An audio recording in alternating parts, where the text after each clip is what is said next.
ঝিনাইদহের হরিণাকুণ্ড উপজেলার বেলতলা গ্রামের এই ব্রিজটি ভেঙেছে প্রায় ১৫ বছর আগে।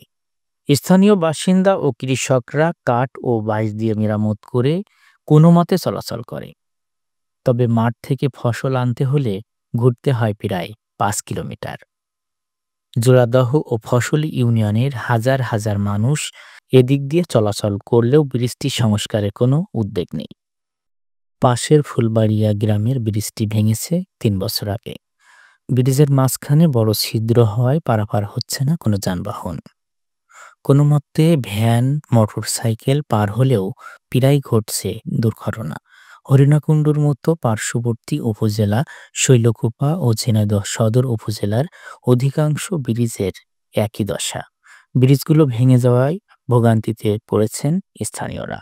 তাই দ্রুত ব্রিজগুলো সংস্কার বা নতুন করে নির্মাণের দাবি তাদের। মানে ব্রিজগুলোর কারণে স্কুলি ছেলেপিলে এবং সমস্ত কিছুর পারাপারের দিক থেকে সমস্ত দিক থেকে সমস্যা। কিন্তু ব্রিজটা তো অনেক দিন ভেঙেছে, প্রায় ২-৩ বছর ভেঙেছে, কিন্তু এই ব্রিজের কোনো কাজই তো হতে দেখছি না আমরা। মানে সমস্ত লোকেরই সমস্যা, মানে খালি আমাদের নাই, আশেপাশের লোকের সমস্যা না, ১০-২০ গ্রামের লোকের সমস্যা। ব্রিজটা অথবা মেরামত করা নাই, নতুন ব্রিজ দ্রুত করার একটা দরকারই নাই। লোকজনের চাষিগেরে খুবই ক্ষতি হচ্ছে। এপার ওপার যাওয়া টাওয়া খুব আঁকড়ো, মানুষ গরু যাওয়া এখান থেকে খুব আঁকড়ো। একজনের মোটর সাইকেলে গেল ওই ভাঙার ভিতরে পড়িয়ে যাচ্ছে। প্রায় স্কুলে আসা যাওয়া করি, অনেক বাইক আসে, গাড়ি আসে, ভাঙার ভিতরে পড়ে যায়, অনেক মানুষের সমস্যা হয়, চলাফেরার হাত পা কেটে যায়, অনেক সমস্যা। এখান থেকে যেতে গেলে অনেকখানি ভাঙার কারণে এমন করে আমরা গাড়ি নিয়ে পার হতে পারছি না। এই তো খুবই একটা কষ্টদায়ক ব্যাপার। মানে রাস্তায় যাওয়ার পথে একবার আমি গাড়ি এখানে পড়ে গেছিলাম, পড়ে যেমন কাজে অনেকখানি আমার গাড়িটা ক্ষতিগ্রস্ত হয়েছে, বুঝলেন।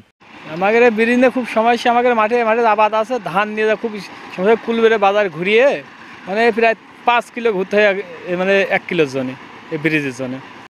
মানে অসুবিধা তো বিশাল। এখানে আসতে গেলে ৫ কিলো মোটর সাইকেল দিয়ে ঘুরে এই গ্রামে আসতে হয়। এই দুইটা গ্রামের শুধু সংযোগ রাস্তাটাই হলো এই ব্রিজটা। ব্রিজটা যদি সম্পূর্ণ হয় তাহলে এই দুই গ্রামের যোগাযোগ ভালো, এবং জোড়াদা, হরিণাকুণ্ড মানে প্রতিটা লোকেরই জন্য একদম সুবিধা। মানে মানুষ এখানকার চাষও বেশি, মানে এই গ্রামের লোক ওই গ্রামে চাষ করে। এদের যে কি ভাল, আমরা তো একদিন আসি, হয়তো মাসে একদিন, আমরা যা কষ্ট করি সেটা তো মনে হয় না, যা চলে গেলে এবার ভুলে যাই। কিন্তু যারা প্রতিনিয়ত থাকে তাদের কষ্টটাই সবচেয়ে বেটার। এই যে এই জায়গা ব্রিজ ভাঙা, আরও সামনে ব্রিজ ভাঙা আছে, অনেক ব্রিজ ভাঙায় তো গাড়ি ঘোড়া যাওয়ার অনেক কষ্ট হয়, ঝামেলা হয়, আমাদেরও যাওয়া অনেক ঝামেলা হয়। ভয় লাগে যে ব্রিজের পথে যদি আমরা পড়ে যাওয়ার সম্ভাবনা থাকে, অনেক ছোট ছোট বাচ্চারা থাকে, তারাও পড়ে যাওয়ার সম্ভাবনা হয়। তা এই যে এখানে মোটর সাইকেল পড়ে গেল, মানুষ ঝুলছিল হরিশপুরের ভিতরে, তাই সে ৩-৪ জন তুলল, গরু বাছুরও পড়ে, মানুষজনের যাওয়া অসুবিধা হয়, মাঠঘাটে জিনিসপাতি আনাও অসুবিধা হচ্ছে, এমনি কেউ চলতে পারছে না, বাইসাইকেল, ভ্যান, গাড়ি তো কিছুই যেতে পারছে না। ১৫-১৬ বছর হয়ে গেছে ব্রিজটা ভেঙে পড়ে আছে। এখনো পর্যন্ত কোনো কর্তৃপক্ষ ব্রিজটি মেরামতের জন্য এখনো কোনো পদক্ষেপ গ্রহণ করেনি। আসলে ব্রিজটি ভেঙে যাওয়ার কারণে আমাদের এলাকার ছেলেমেয়েরা ঠিকমতো স্কুলে যেতে পারে না, সময় মতো ক্লাসে যেতে পারে না। তাছাড়াও শতলা বেলতলার মাঝে যে ব্রিজটি আসলে নির্মিত হয়েছে, ব্রিজ ভাঙার কারণে আপনার ফসল টসল নেওয়া খুব ঝামেলা। ফসলগুলো মাঠের থেকে আসলে বাড়ি নেওয়া সম্ভব হয় না, অনেক কষ্ট করে অনেক দূর ঘুরে আসতে হয় এই ফসলগুলো নেওয়ার জন্য, অনেক ব্যয়বহুল হয়ে যায় সেটা আসলে। পানি উন্নয়ন বোর্ডের কর্মকর্তারা বলছে সমস্যা সমাধানে কাজ করছে তারা।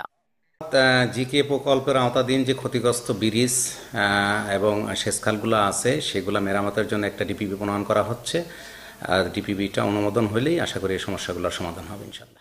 পানি উন্নয়ন বোর্ডের গঙ্গা কপোতাক্ষ সেচ প্রকল্পের আওতায় ঝিনাইদহে প্রধান, সেকেন্ডারি ও টারশিয়ারি ৫২০ কিলোমিটার খালের উপর ১৯৬৫ সালের ব্রিজগুলো নির্মাণ করা হয়।